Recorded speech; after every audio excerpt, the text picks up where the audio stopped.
Today's KOMO First News at 4. Coming up, big changes for students. The SAT is vastly different this year than from years past. Learn what's changed, how students can prepare, and how much weight the SAT still holds in getting into college.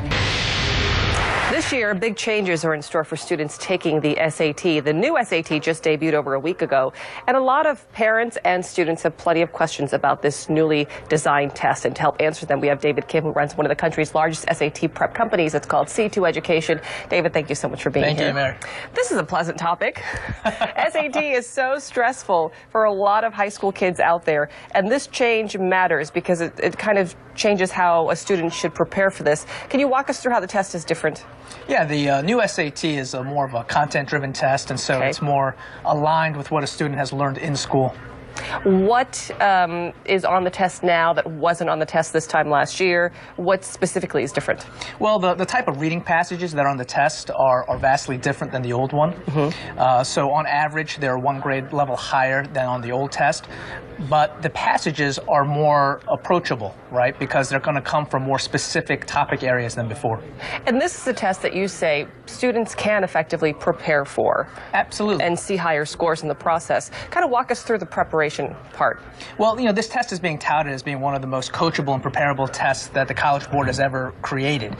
And the reason why that is because it is really aligned with what a student learns in high school. So if a student takes challenging coursework like advanced placement level classes and more of the gifted classes in high school, then he or she will be better prepared than ever before. And you were saying, the test has changed so much from when we took it as high school juniors. In some ways, it is a little bit harder than it was, but students are prepared now for this. Absolutely. So a lot of the feedback from some of the students that took the test last Saturday was that the test changes are actually a breath of fresh air, even though that the test did seem a little bit more challenging at the end of the day. I know this test is very comprehensive, but right off the bat, David, are there any tips or tricks that students can keep in mind as far as prepping for this course? Well, the new test is really trying to be more content-driven, so it's really doing away with a lot of the tips and strategies that were normally there in the past.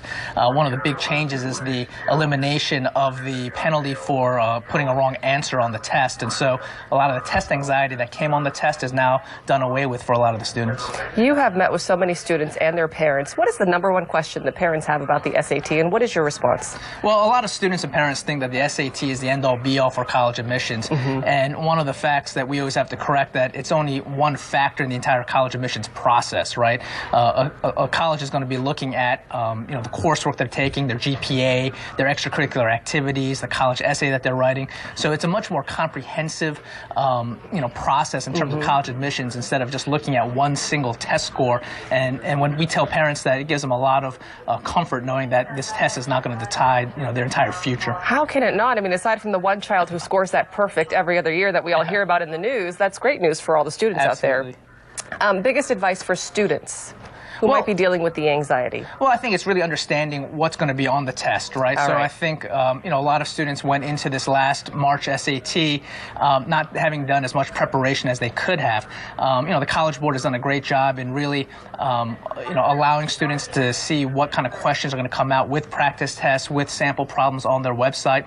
And there's also a lot of great, materials and resources like C2 out there that can also help with that preparation. So the coaching matters, the preparation matters, and the practice tests do help. Oh, absolutely. David, thank you very much for being here. Nice to meet you. Thank you. For more information about all of this, it's on our website. Go to KOMOnews.com.